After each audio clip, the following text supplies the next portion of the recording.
কালিমাতুশ শুকর বারবার এই জন্য আদায় করার চেষ্টা করছি, আপনারা যারা এই জায়গায় আসছেন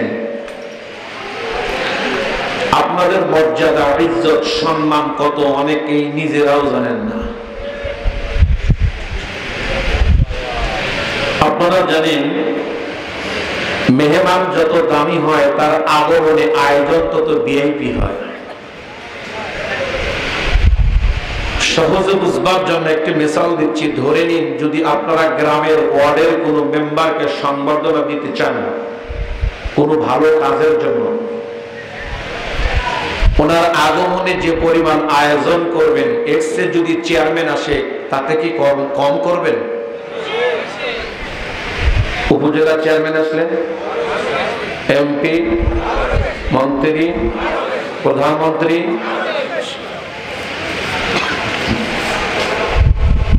আপনারা যারা আজকে এই জায়গায় আসছেন শুধু আপনারা বুজরুগ গড়গড়ি মাদ্রাসার শুধু মেহমান না, আপনারা হলেন সবাই একত্রে আল্লাহ এবং রসুলের মেহমান।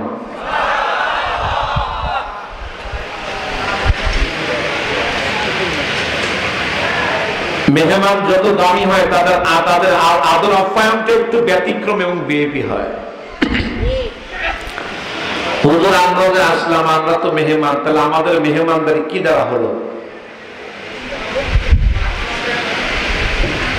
বলে আপনারা যারা এই জায়গায় আসছেন আল্লাহর পক্ষ থেকে প্রথম মেহমানদারি হলো জীবনের সব গুনাহ মাফ।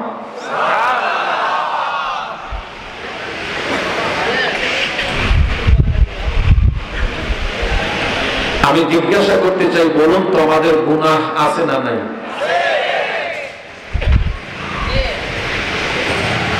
যদি এই জায়গায় আসার কারণে সকল গুনাহ মাফ হয়ে আমার আপনার নাম ওলির খাতায় লিপিবদ্ধ করা হয়, বলুন তো নসিবটা কত ভালো।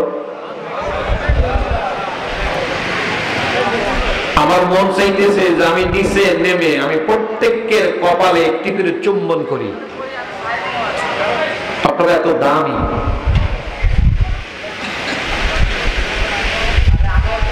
আপনাদের চেহারাগুলি তাকিয়ে দেখতে ইচ্ছে করছে আমার। আমি আল্লাহর কাছে দোয়া করছি যেহেতু আমি মেহমান, আল্লাহ যেন একসাথে বসার তৌফিক দিয়েছে, কাল মাহশারে যেন একসাথে আল্লাহ জান্নাত খানা নসিব করুন।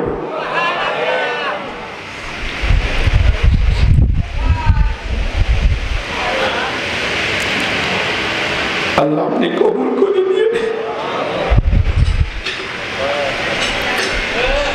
আমি অনেক ব্যথা বা সিনা নিয়ে আজকে হাজির, কিছু কথা মেসেজ আপনাদেরকে দেব। আমি কি বিষয় বয়ান করব, কোন বিষয় আমি কথা বলবো, কি উপস্থাপন করব, আপনাদের কি মেসেজ দেব। আমি আমার যে বিষয় আপনাদের সম্মুখে উপস্থাপন করব, উপস্থাপন করার পূর্বে আপনাদের কাছে আমি তিনটি বিষয়ে অনুরোধ করব এবং আমি আশা রাখবো আমার এই অনুরোধকে প্রত্যাখ্যান না করে আপনারা গ্রহণ করবেন। বলে এক নম্বর, আমি যাহা বলবো তা গভীর মনোযোগ সহকারে শুনবেন। রাজি? দুই নম্বর, আপনি কথাগুলি কি শুনলেন তা ভালো করে বুঝবেন। তিন নম্বর, আপনি কি শুনলেন আর কি বুঝলেন যে কোনো ত্যাগের বিনিময়ে আজ থেকেই সিদ্ধান্ত তা আমল করবেন। বলেন কয়টা? এক নম্বর গভীর মনোযোগ সহকারে শ্রবণ করা, শোনা। দুই নম্বর কথাগুলি ভালো করে বোঝা। তিন নম্বর কি শুনলেন আর কি বুঝলেন আজ থেকে সিদ্ধান্ত আমল। কথা কয় না? রাজি? বলেন রাজি? কে কে রাজি? একটা তাকবীর দান জোরে করে দেখি কে পারেন।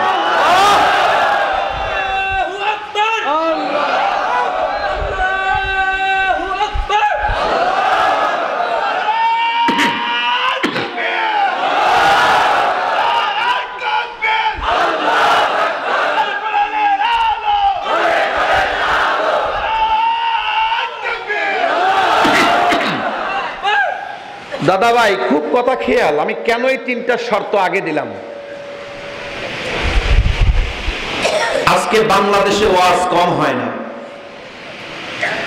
গতকাল টাঙ্গাইলে যে জায়গায় বয়ান করলাম, আজকে যে পরিমাণ শ্রোতা, আমার তো মনে হয়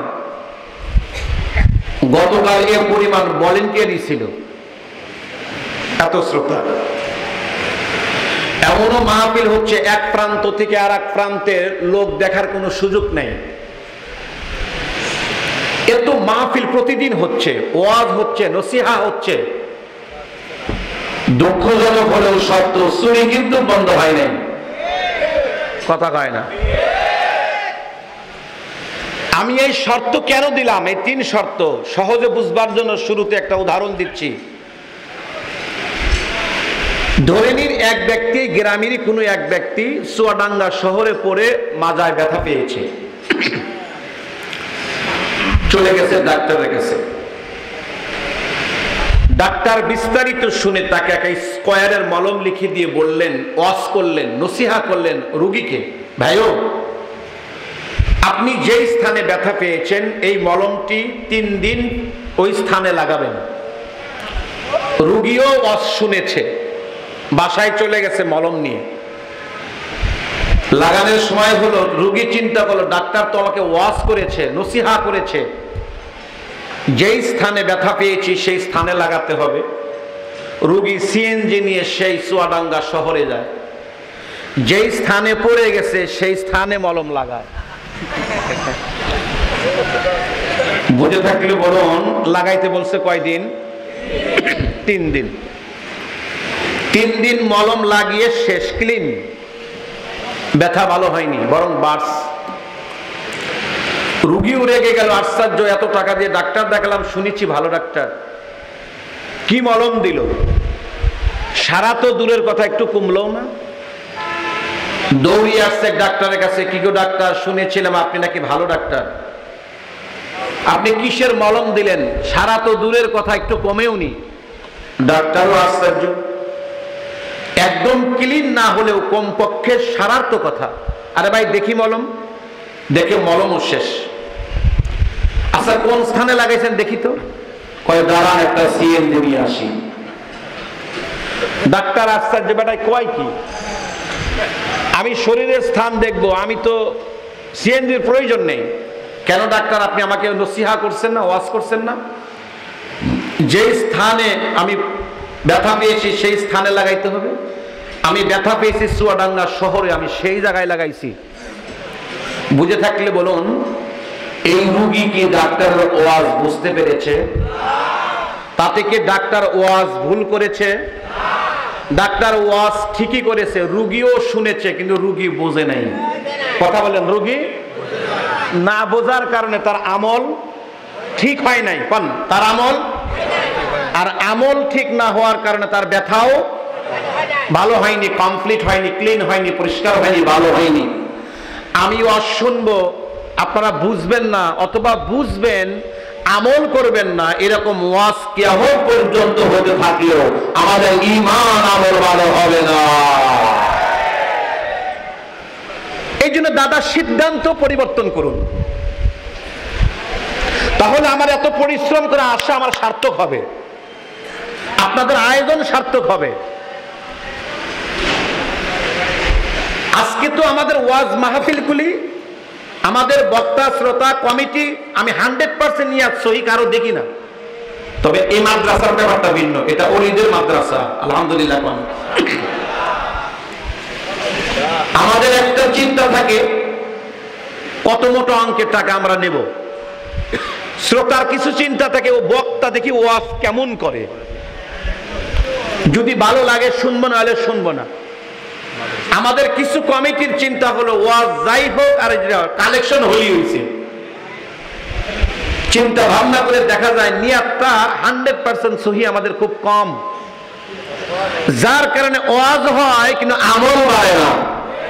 কথা কম, কথা বলেন, কথা বলেন। ওয়াজ হচ্ছে কিন্তু আমল বাড়ছে না। অথচ আমাদের আকাবির আসলাফ, আমাদের যাদের আকাবির ছিল, আমাদের যাদের মুরব্বী ছিল, আমাদের মুরব্বীরা বয়ান এত করতেন না, রাস্তা দিয়ে শুধু হেঁটে যাইতেন, চেহারা দেখেই মানুষ কাফের মুসলমান হয়ে যেত।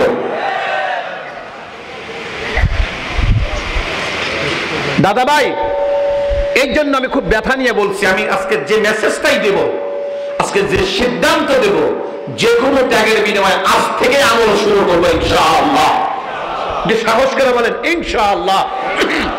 ওই ভাই হাত উঠাই নাই, কারণ ইনশাআল্লাহ। মুষ্টি পাকার বলেন ইনশাআল্লাহ, বলেন আমল করবো ইনশাআল্লাহ। আল্লাহ মাহফিল তুমি কবুল করে নাও। এখনো যারা আশেপাশে আছেন অনার্থ ঘোরাফেরা করছেন, পায়ে হাত রেখে অনুরোধ করছি সময়টাকে নষ্ট করে একটু মাহফিলে আসেন। এবার আসেন, আমি কি বিষয়ে কথা বলবো, কোন সাবজেক্ট নিয়ে কথা বলবো। আমি আমার সাবজেক্ট শুরু করার আগে আপনাদের সাথে একটু শেয়ার করতে চাচ্ছি। আপনারা জানেন বর্তমান পৃথিবীতে 295টি রাষ্ট্র, 295টি রাষ্ট্রের মধ্যে 195টি স্বাধীন রাষ্ট্র। 195টি স্বাধীন রাষ্ট্রের মধ্যে আমার প্রিয় মাতৃভূমি বাংলাদেশ একটি অন্যতম। এক সময় আমরা ভারতবর্ষের নামে পরিচিত ছিলাম। ধর্মের ভিত্তিতে পাকিস্তানকে আলাদা করেছিলাম। পাকিস্তানের কাছ থেকে বাংলাদেশকে আমরা আবার স্বাধীন করেছিলাম 3 কারণে: সাম্য, মানবিক মর্যাদা, সামাজিক ন্যায় বিচার। পাকিস্তান থেকে আমরা স্বাধীন করেছি আজ প্রায় 54 বছর। দাদা ভাই, দুঃখজনক হলেও সত্য, একটু বোঝার চেষ্টা করবেন, দল বল নির্বিশেষে কাউকে যেন আমার আঘাতমূলক কথা না হয়। উম্মাতের স্বার্থে, হেদায়েতের স্বার্থে যেন আমার কথাটা হয়। আজকে 54 বছর হলো স্বাধীন হয়েছে দেশ। বহু দলের পরিবর্তন, বহু নেতার পরিবর্তন, বহু ওসির পরিবর্তন, এসপির পরিবর্তন, ডিসির পরিবর্তন, বহু মেম্বারের পরিবর্তন, চেয়ারম্যানের পরিবর্তন, উপজেলা চেয়ারম্যানের পরিবর্তন, সব পরিবর্তন হয়েছে। 100% আমরা শান্তি পাই নাই। বরং দিন যতই যাচ্ছে কেন যেন অশান্তির গরম আবহাওয়া ধেয়ে আসতেছে। কথা বলেন, কথা বলেন। অশান্তি আর অশান্তি, কোন দিকে শান্তি নেই। বরং পাকিস্তান তো আমাদের নাই, আমাদের পুরো তার নেতৃত্বও নাই। কিন্তু যে পাকিস্তান আমাদের নির্বিচারে গুলি করে হত্যা করেছিল, সে পাকিস্তানের কর্তৃত্ব নাই। বলুন তো, স্বাধীন হওয়ার পরে আমার এই বাংলার মাটিতে হাজার হাজার মায়ের বুক খালি হয়েছে কি হয় নাই? হাজার হাজার মানুষের রক্ত ঝরেছে কি ঝরে নাই বলেন? হাজার হাজার মানুষের জেলে বন্দী হয়েছে কি হয় নাই বলেন? তাহলে বোঝা গেল শান্তি। কথা বলেন, শান্তি। আচ্ছা, বাংলাদেশের কথা বাদ রাখলাম, একটু পশ্চিমা বিশ্বের দিকে তাকান। আজকে তাম পৃথিবীতেও শান্তি নেই। কেন যেন তৃতীয় বিশ্বযুদ্ধের দামামা বেজে উঠছে। কখন যেন কি হয়ে যায়। অর্থাৎ সব কিছু মিলে আজকে পৃথিবীতে শান্তি কেন নাই তা সহজে বুঝবার জন্য এই বাংলাদেশের সবচেয়ে একজন বড় বুজুর্গ মাওলানা হাফিজ হুজুর রহমাতুল্লাহ একটা কথা শুরুতেই শুনাই। হুজুর বয়ান করতেছিলেন, পিছন থেকে একজন দাঁড়িয়ে তাকবীর দিলেন, দুনিয়ার মুসলিম, এই কথাটা বললেন। হুজুর লোকটিকে ধমক দিয়ে বলেন, আরে মিয়া বন্ধ করুন, এই স্লোগান বন্ধ করুন। লোকজন আশ্চর্য, হুজুর ধমক দিয়ে থামিয়ে দিলেন কেন? হুজুর বললেন, আরে বিজয়ের জন্য শুধু ঐক্য হলে হবে না, আপনি এটার সাথে আরেকটা শব্দ বাড়িয়ে দেন, দুনিয়ার মুসলিম এক হও, নেক হও। সুবহানাল্লাহ বলেন, সুবহানাল্লাহ বলেন। আচ্ছা, আমার ভাষা বুঝতে কি সমস্যা? আমার কথা বুঝতে কি সমস্যা? আপনাদের কি কোনো কষ্ট হচ্ছে? হুজুর কি বললেন? দুনিয়ার মুসলিম এক হও, সাথে কেন? কোরআন হাদিসের নির্দেশ, শুধু এক হলেও হবে না, আবার নেক হলেও হবে না, একও হওয়া লাগবে, নেককারও হওয়া লাগবে। আজকে 54 বছরে স্বাধীন পেয়েছি, এদেশে নেককার মানুষের অভাব নাই, আমাদের দেশে বিশ্ব ইজতেমা এই দেশে হয়। আমার দেশে কওমি মাদ্রাসার অভাব নেই। আমার দেশের সূর্যকে আজানের মাধ্যমে ডোবে, আজানের মাধ্যমে মুয়াজ্জিনের অভাব নাই, ইমামের অভাব নাই, আলেমের অভাব নাই, পীরের অভাব নাই, মুরিদের অভাব নাই। কিন্তু এ দেশে ইসলামের হুকুমত নাই। কথা বলেন, কথা বলেন। এদেশে গণতন্ত্র দ্বারা দেশ চলে, আল্লাহর আইন দ্বারা দেশ চলে না। প্লেটো, সক্রেটিস আর অ্যারিস্টটলের ফর্মুলায় এই দেশ পরিচালিত হয়, আল্লাহর কোরআন দ্বারা হয় না। অথচ হুজুরের অভাব নাই। বলে হুজুর আছে, ঐক্য নাই। বলেন হুজুর আছে, বলেন হুজুর আছে, বরং পীর মিয়াই কামড়া কামড়ি আমাদের। দুঃখ কোথায় রাখবো দাদা, কোথায় রাখবো?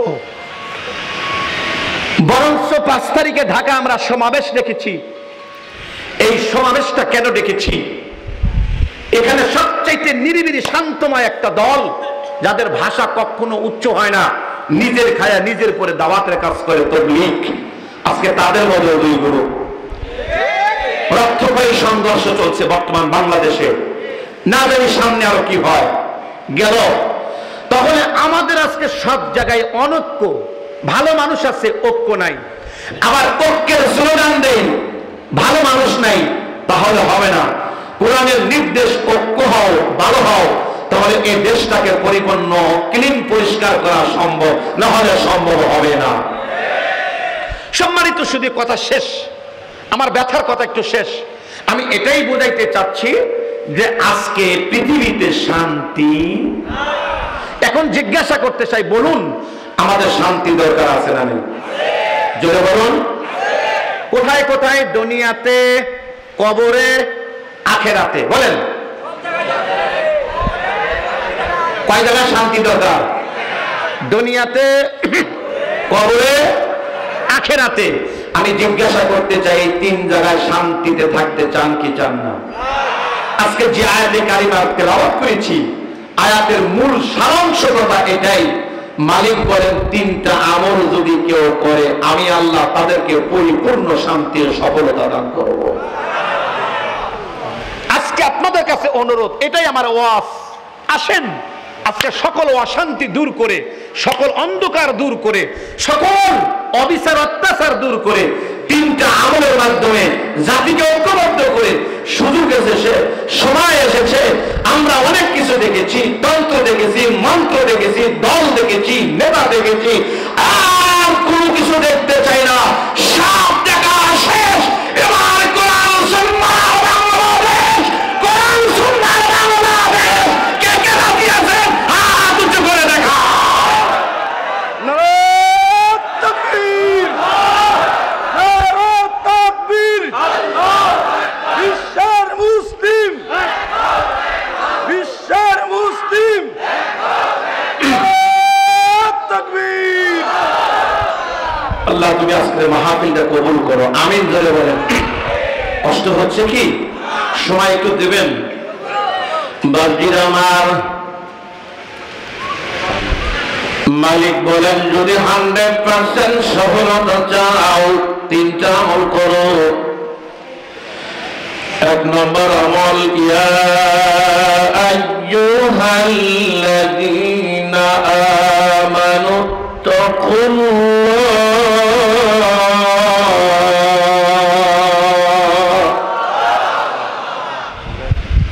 আমি আল্লাহকে ভয় করো, গুনাহ বর্জন করো। সবচেয়ে বড় প্রবলেম বর্তমান, আমি আল্লাহকে ভয় করো, গুনাহ বর্জন করো। খুব ভালো করে খেয়াল করবেন, আয়াতের ভিতরে 3টা আমল, গুনাহ বর্জন, আল্লাহকে তালাশের বাহানা, 3 নম্বরে জিহাদ ফি সাবিলিল্লাহ। যদি আয়াতের দিকে আমরা তাকাই, তাহলে সিরিয়াল অনুযায়ী 3 নম্বরে নিয়ে আসছেন জিহাদ। অথচ এত গুরুত্বপূর্ণ আমল জিহাদ, জিহাদ করে আল্লাহর রাহে, আল্লাহর জন্য যে ইন্তেকাল করে তাকে বলে শহীদ। পৃথিবীতে যত ইন্তেকাল আছে, যত মৃত্যু আছে, সবচেয়ে দামি মরা, সবচেয়ে দামি ইন্তেকাল, সবচেয়ে দামি ফজিলতের ইন্তেকাল হলো আল্লাহর রাস্তায় শহীদ হওয়া। সুবহানাল্লাহ, একটু জোরে বলেন না, বলেন আল্লাহর রাস্তায় কি হওয়া। যারা আল্লাহর রাস্তায় শহীদ হয়, মালিক বলছে এদেরকে মৃত্যু বলিও না। বলেন এদের কি বলিও না, বরং বাল আহইয়া, এরা জীবিত।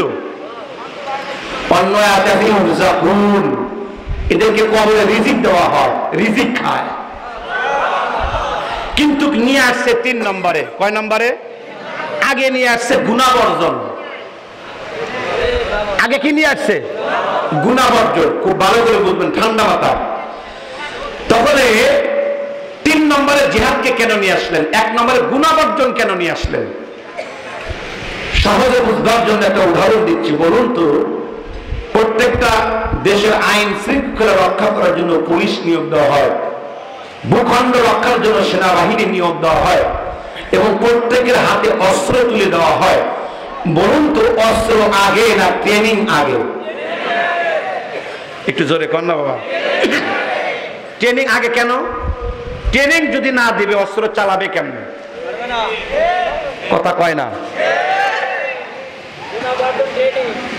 মানুষ বড় বড় মুহাদ্দিস আলেম আমার কাছে বসবে, আল্লাহ এই অযোগ্যকে তুমি সে জায়গায় নিবে, মালিক আমার এই শ্রোতাগুলিকে তুমি জাহান্নামের আগুনে জ্বলায়ও না।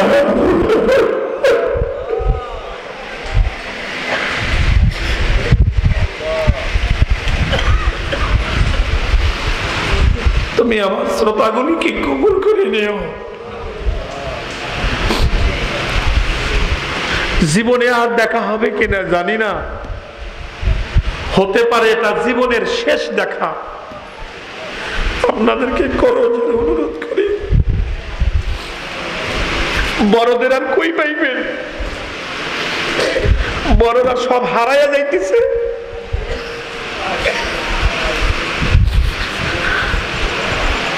আমাদের মতো অযোগ্য মানুষগুলাকে এই জমিনে রেখে তারা চলে যাচ্ছে। আমার দিকে না তাকায়া, আল্লাহর কোরআনের দিকে তাকায়া আজকের এই কথাগুলি শ্রবণ করে আমলের দিকে ফিরে আসবেন, এটাই আমার প্রত্যাশা।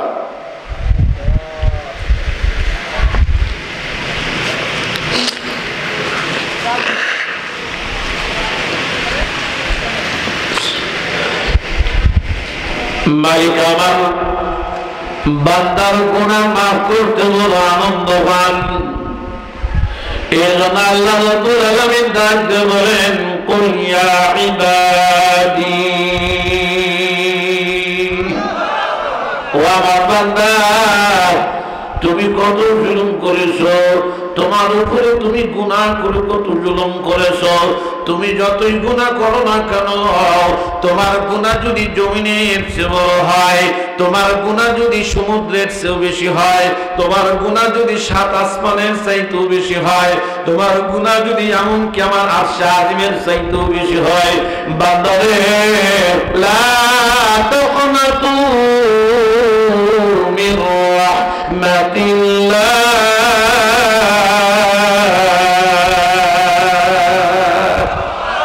খবরদার নিরাশ হয়েও না, ভেঙে পড়ো না। একবার তুমি আমাকে মালিক হয়ে ডাক দাও, মালিক জীবনে যা করেছি ভুল করেছি আর কোনদিন জীবনে করবো না, আল্লাহ মেহেরবানি করে আমার গুণগুলি মাফ করে দাও। বান্দা তোমার বলতে সময় লাগে, আমি আল্লাহর মাফ করতে সময় লাগে না।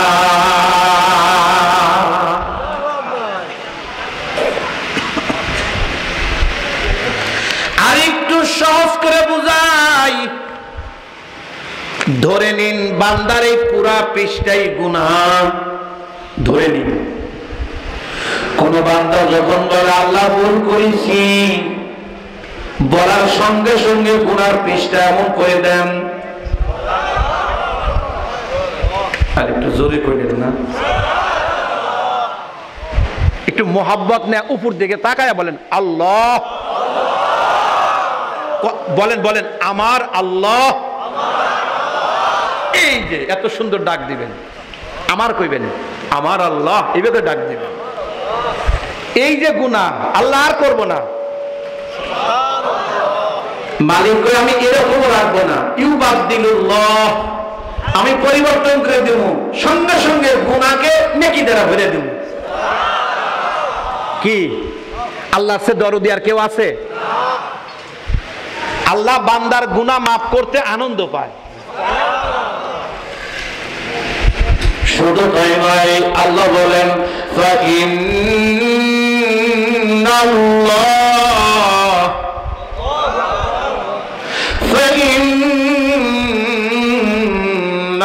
ফাইন্নাল্লাহা ইউহিব্বুল মুত্তাকিন।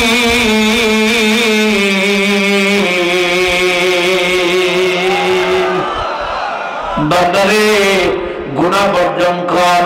যদি কোন বান্দা গুনাহকে বর্জন করতে পারে, আল্লাহ বলেন যত পুরস্কার, তার মধ্যে একটা পুরস্কার হলো গুনাহগার বান্দা যখন তওবা করে, যখন নেকের দরওয়াজা দিয়ে প্রবেশ করে, নেক ধরে, নেক গ্রহণ করে, নেকের উপরে আমল করে, ওই নেককার বান্দাকে আমি আল্লাহ তাকে ভালোবাসি।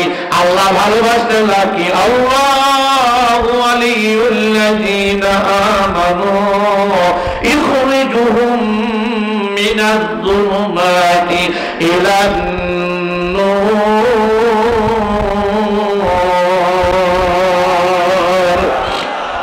মুসলমান ভাইরা আমার কথাগুলি খুব দিল দিয়ে বুঝবেন।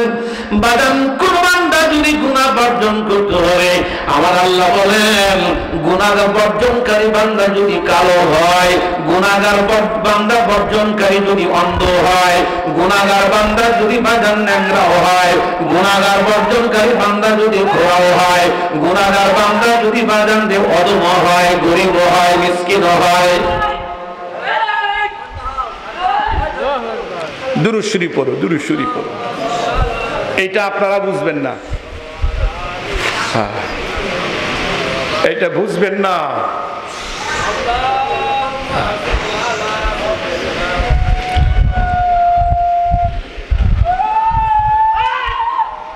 এটা বুঝবেন না। একটা ডাক দেন আল্লাহকে, আল্লাহু আল্লাহ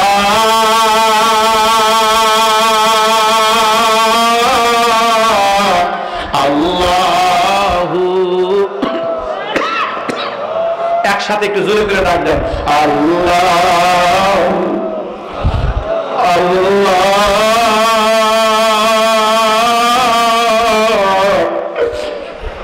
আল্লাহ।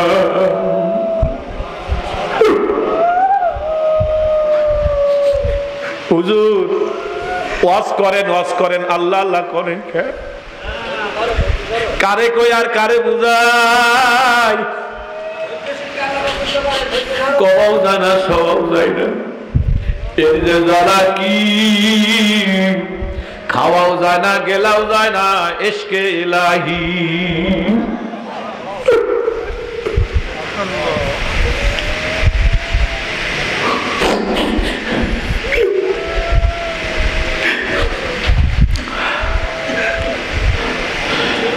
মালিক বলেন গুনাহগার বান্দা যদি কালো হয়, তওবাকারী বান্দা যদি কালো হয়, তাকওয়া অবলম্বনকারী বান্দা যদি কালো হয়, গুনাহ বর্জনকারী বান্দা যদি কালো হয়, গুনাহ বর্জনকারী বান্দা যদি অদম হয়, মিসকিন হয়, গুনাহ বর্জনকারী বান্দা যদি অন্ধ হয়, খোড়াও হয়, ন্যাংরাও হয়, বাদাম যদি গরিব হয়, বেতর হয়, মজদুরি হয়, মালিক বলেন ইন্না আক্রামাকুম ইনদাল্লাহি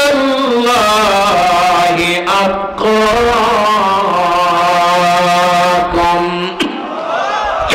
আরো ধরে বলেন, আবার বলেন, পৃথিবীতে সবচাইতে আমি আল্লাহর কাছে দামি ওই ব্যক্তি যারা গুনাহ বর্জন করে।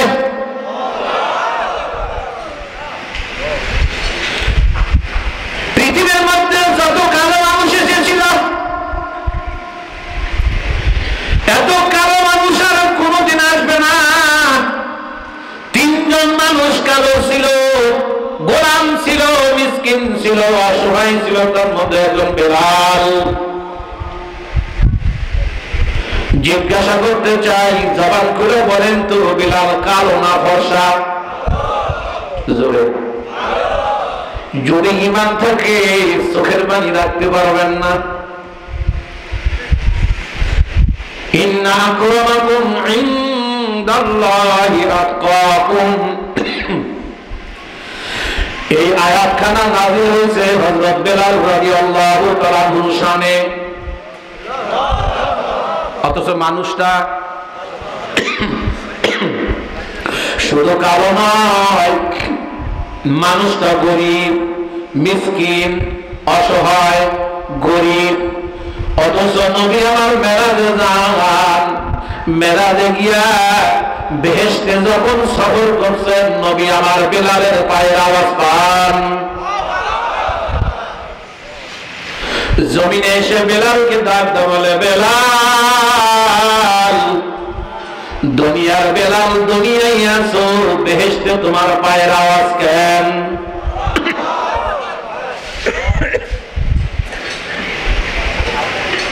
কোন বেলালের কথা বলছি রে ভাই? নবী আমার যেদিন মক্কা বিজয় করলেন, প্রায় 10,000 সাহাবী নিয়ে নবী আমার যখন মক্কাতে প্রবেশ করতেছিলেন, ভাই নবী আমার প্রবেশ করার পর সর্বপ্রথম বেলালকে অনুমতি দেয়, বেলাল রে কাবা ঘরে দাঁড়াইয়া আযান দাও। মক্কার মানুষগুলি মুনাফিকগুলি ডাক দেখা হয় রে, মুহাম্মাদুর রাসূলুল্লাহ আযান দেওয়া এমন একজন মানুষ দিয়া যার চেহারাটা কালো, এই কালো কাককে দিয়া কেন কাবা শরীফের উপর দাঁড়িয়ে আযান দেওয়ালো? বাগান আল্লাহ এটা সহ্য হয় নাই, আল্লাহর কুদরতি অন্তরে তাও মনে নাই।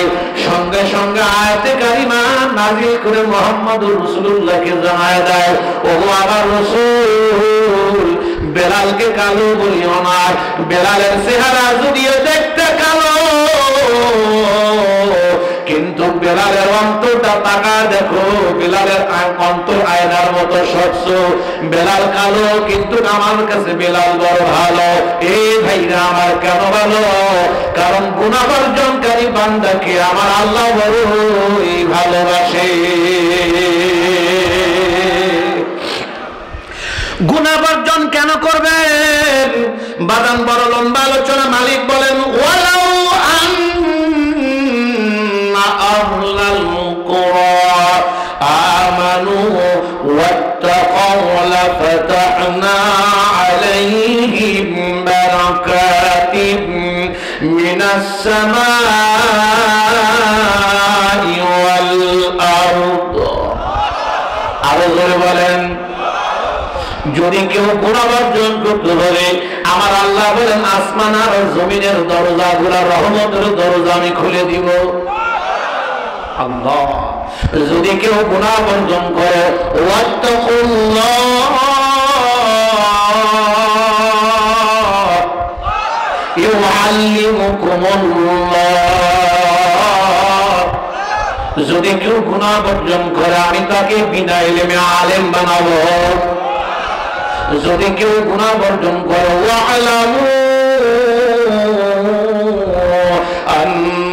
আন্নাল্লাহা লামাআল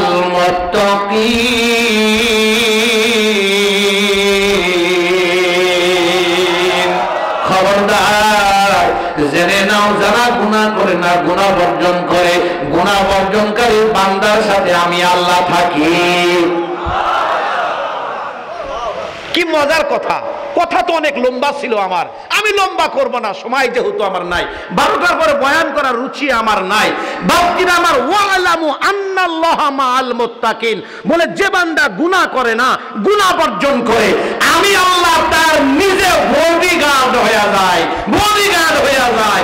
বডিগার্ড কেমন? বলে ওয়া হুয়া মাআকুম আইনা মা কুনতুম। আল্লাহু আকবার বলে। কেমনে বুঝাই, কেমনে বুঝাই, কেমনে বুঝাই?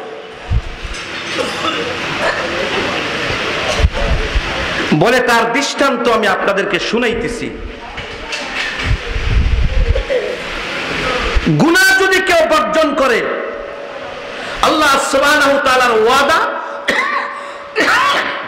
দুনিয়ার অস্ত্র, দুনিয়ার ইসলাম বিদ্বেষী শক্তি তার ধারের কাছে আসার শক্তি রাখে না। কেন? আল্লাহ নিজে বডিগার্ড। গুনাহ বর্জন ছাড়া আপনি চিল্লাইলে পারবেন কেমনে? লোক তৈরি করুন। আমি সারা বাংলাদেশে বক্তাদের উদ্দেশ্যে বলি, আজকে আমার বাংলাদেশের একটা অবস্থা হলো এই, যে যত টেবিল থাপড়াইতে পারে, যাক যত ঘায়ল করতে পারে, আঘাত করতে পারে, আমাদের এক শ্রেণীর জনগণের কাছে এটাই হলো সবচেয়ে বড় বার্তা। ভাই আমার মনে হয় চিল্লান কমাও, কথা কম কাজ বেশি। কথা বলেন না কেন? কথা কম কাজ বেশি। কর্মী তৈরি করো, কর্মী তৈরি করো। মনে করছেন বাংলাদেশ স্বাধীন হয়েছে না, কিছু একটা করেছেন, বাংলাদেশ স্বাধীন হয়েছে, ভুল ধারণা, এটা মাথার থেকে বের করে নেন মিয়া। স্বাধীন করতে পারেন নাই মিয়া। স্বাধীনতা অর্জন একটা দেশ কতবার করা হয়, কতবার করা হয়। মুসলমান, আল্লাহ রাসূল 13 বছর মক্কার জিন্দেগিতে তালাশ করে দেখেন, সাহাবায়ে কেরামের উপর যখন জুলুম নির্যাতন চলতেছিল, সাহাবায়ে কেরাম বলেন, ইয়া রাসূলুল্লাহ অনুমতি দিন, অনুমতি দিন, এখন ধরবো, এখন শেষ করে দেব। আল্লাহ আয়াতে কারিমা নাযিল করে বলেন, কুফু আইদিয়াকুম, না এখনো যুদ্ধের সময় হয়নি, হাত গুটিয়ে নাও, তোমরা আগে তৈরি হও, তোমরা আগে প্রস্তুতি গ্রহণ করো। মুসলমান ভাইরা আমার, আমাদের শত্রু দিয়ে একটা না, আমাদের শত্রু আশেপাশের আমাদের বন্ধুরা। দুঃখ লাগে, আফসোস লাগে, সোশ্যাল মিডিয়াতে দেখেছেন, আমি সেদিন অনেক টেলিভিশনের সম্মুখে বলছি, সাংবাদিকের সামনে আমি বলছি, যমুনা টিভি ছিল, 21 টিভি ছিল, অনেক সাংবাদিকের সামনে আমি বলছি, আপনারা জানেন যে পূজার কয়েকদিন আগে ইন্ডিয়াতে একটা ষড়যন্ত্র হলো, আমার নবীর ক্যারেক্টার চরিত্রে আঘাত করলো পুরোহিত রামগিরি এক নেতা, বিজেপির সে নেতা সমর্থন করলো। আমার প্রশ্ন, পূজার 1 বছর 6 মাস আগেও করলো না, আবার পূজার 6 মাস পরেও করলো না, পূজার কয়েকদিন আগে করলো কেন? বলে ওরা ভালো করে জানে বাংলাদেশে 95% মুসলমান, এই মুসলমান নামাজ না পড়তে পারে, মাথায় টুপি না থাকতে পারে, মুখে দাড়ি না থাকতে পারে, রোজা না থাকতে পারে, রাসূলুল্লাহর মহব্বত সিনার মধ্যে আছে না নাই? জোরে বলেন আছে না নাই? তারা জানে আমরা যদি নবীর ক্যারেক্টার চরিত্র নিয়ে কথা বলি, মুসলমান খেপে যাবে, আর আমরা ওর মাধ্যমে মূর্তি প্রতিমাগুলোকে ভেঙে আমরা একটা হট্টগোল সৃষ্টি করে আমরা আমেরিকাকে জানাবো সংখ্যালঘুদের হামলা। চালাক যতই হও, আমরা বুঝি কিছু বলি না, তাই কথা কয় না রে। আমার এক ওস্তাদ বলছেন, বাবা আমি চালাক না, কিন্তু ঠকাইলে দিশা পাই।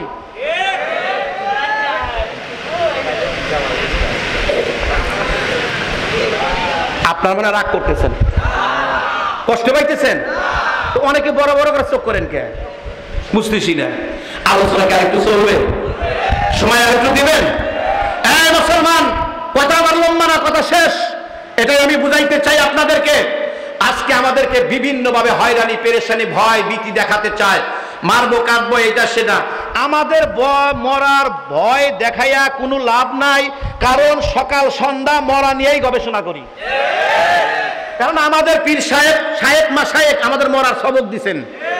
সকালেও মোরাকাবে মরার খেয়াল ধ্যান, সন্ধ্যায় মরার ধ্যান। আমাদের সকাল সন্ধ্যা মরার মোরাকাবা আছে, কথা কয় না? এবং কোন মরার কোন ফজিলত আমাদের সাথে তোমরা ভালো জানো না, আমরা এটা ভালোই জানি। অতএব এই জাতিকে মরণের ভয় দেখায় কোনো লাভ নাই, কথা বলেন। কোনো ভয় নাই। কেন? বলে যে জাতি ফাঁসির দড়ি গলায় নিতে শিখেছে, এ জাতিকে ভয় দেখা লাভ নাই।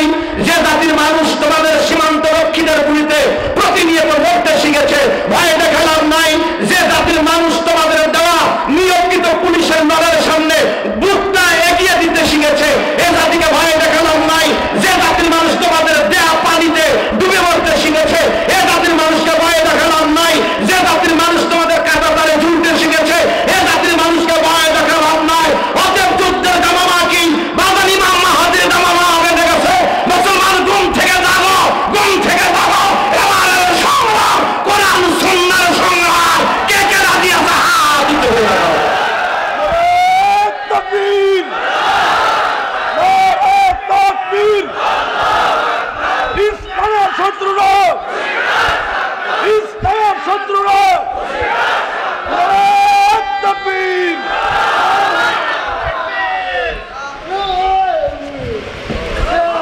বসো বাবা, বসো বসো। গুণাবর্জন 1 নম্বর সবক, গুণাবর্জন। রাজি আছি না ইনশাআল্লাহ? বলেন গুণাবর্জন করবো ইনশাআল্লাহ। লাভ কি? একটা হৃদয় বিদারক কথা বলে শেষ। আজকে কয়টা ছেলে পাগড়ি দিলাম?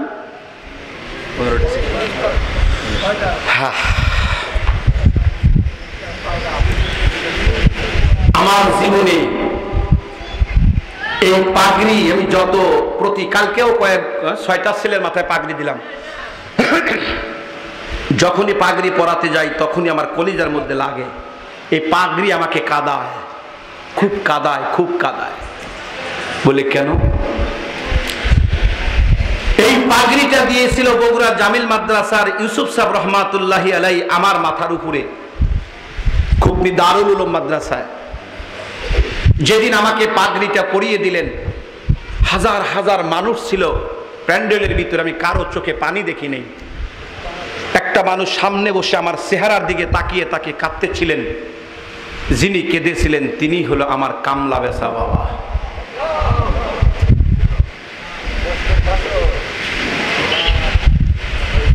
আমি এই কথাটা বলতেছি একটু বোঝার জন্য। নিতান্ত একটা গরিব মাসের সন্তান আমি নিজে। আপনারা জানেন আমাদের কওমি মাদ্রাসার অধিকাংশ ছেলে গরিব।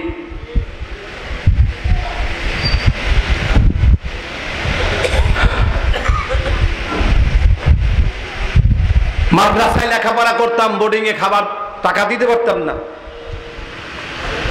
মাকে দেখেছি প্রায় 2 কিলোমিটার 2.5 কিলোমিটার রাস্তা পা হেঁটে আমাকে খাবার দিয়ে দিতেন।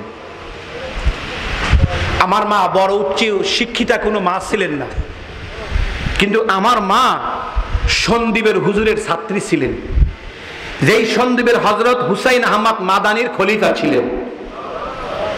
যে হুসাইন আহমদ মাদানি আল্লাহর রসুলের রওজার পাশে 18 বছর বুখারী পড়াইছেন।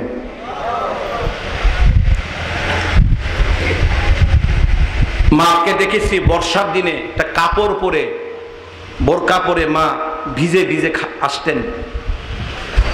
বাঁশের সোফের মধ্যে দাঁড়িয়ে থুরথুর থুরথুর করে মা কাঁপতেন। বুঝতাম না। খাবারের বাটি যখন নিতাম, খানা খেয়ে বাটিতে দিতাম, মা বাসায় চলে যেত। পার্শ্ববর্তী গ্রামের বহুত মহিলা মারে বলতো, বেটার জন্য এত জীবনে কষ্ট করলা, বড় হলে কি ভাত কাপড় দেবে? আমার মা সেদিন বলছিলেন, বোন ভাতের জন্য না, বেটা আলেম হবে, আমি যেদিন মরে যাব আমার বেটা আমার জানাজা করবে,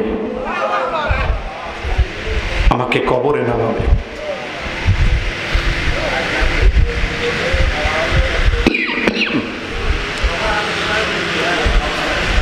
আজকে যে ছেলেগুলা পাগড়ি দিলাম, ঠিক এইভাবেই টাঙ্গাইল একটা মাদ্রাসায় আমি পাগড়ি দিতেছিলাম। কয়েকটা ছেলের মাথায়, একটা ছেলের বাড়ি হলো কুড়িগ্রাম। আমি এতগুলা ছেলের মাথায় পাগড়ি দিলাম, সকলের মুখে হাসি। শেষ ছেলেটা যে মাথায় পাগড়ি দিলাম, ছোট্ট মানুষ, ওর চোখের পানি দিয়ে ওর জুব্বাটা ভিজে যাচ্ছে। ওস্তাদের দিক তাকিয়ে দেখি ওস্তাদও কান্দে, সভাপতিও কান্দে। রহস্যটা আমার দিলে খুব লাগলো। পাগড়ি দেওয়া শেষ, এরকম সভাপতি সাহেব বার্ষিক রিপোর্ট শোনাইতেছে মাদ্রাসার আয় ব্যয়ের হিসাব। ছেলেটাকে টান দিয়ে নিয়ে আমার বাম পাশে দিয়ে কানে কানে জিজ্ঞাসা করলাম, বাজান কাঁদো কেন, কি হয়েছে তোমার? আমার গলা ধরে একটা চিৎকার মারলো। কি হয়েছে বাবা বলো? বলে হুজুর, আজকে কত ভাই বন্ধুরা পাগড়ি নিল, সকালবেলা ওদের বাবা আসছে, ওদের মা আসছে, সকলকে করে তুলে নিল, কত কিছু হাদিয়া দিল। হুজুর আমি মাদ্রাসার রুমের মধ্যে বসে থাকলাম, অপেক্ষা করতেছি, হুজুর আমার কেউ আসলো না। আজকে পাগড়ি দিলাম, সাদা পাগড়ি, পাগড়িটা আমি কাকে দেখাবো? হুজুর দুনিয়ায় আমার মাও নাই, আমার বাবাও নাই, আমার পাগড়ি কে দেখবে?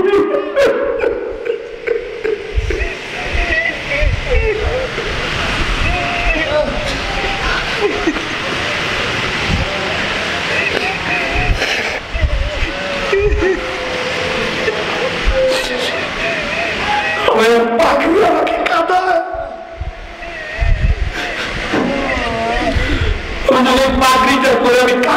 দাঁড়াবো, আমার মা কই?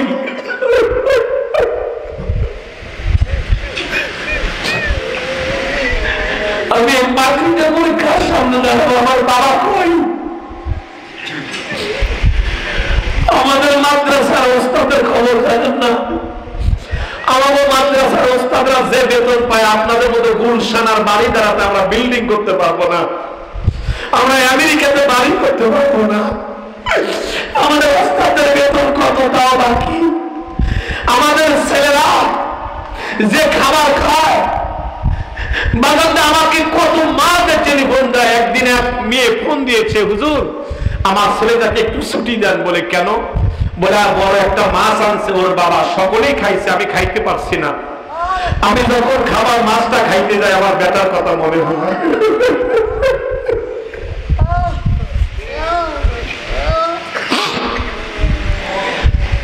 জিজ্ঞাসা করলাম, বাবা তোমার মা কতদিন আগে মারা গেছে বলো? ছেলেটা জোর জোর করে কান্দে আর বলে, হুজুর এখনই আমি বলবো না, বিস্তারিত যদি শুনতে চান ওয়াজ বন্ধ করে শেষ করুন, মাহফিল শেষে আমি বলবো। যখন মাহফিল শেষ হয়, আমি আবার ছেলেটাকে দেখার জন্য যখন রুমের মধ্যে প্রবেশ করলাম, ওকে ডাকলাম, বাবা জিজ্ঞাসা করতে চাই, বল কি তোর সমস্যা? বলে, হুজুর চোখের পানির কারণ আর একটা আছে। বলি কি?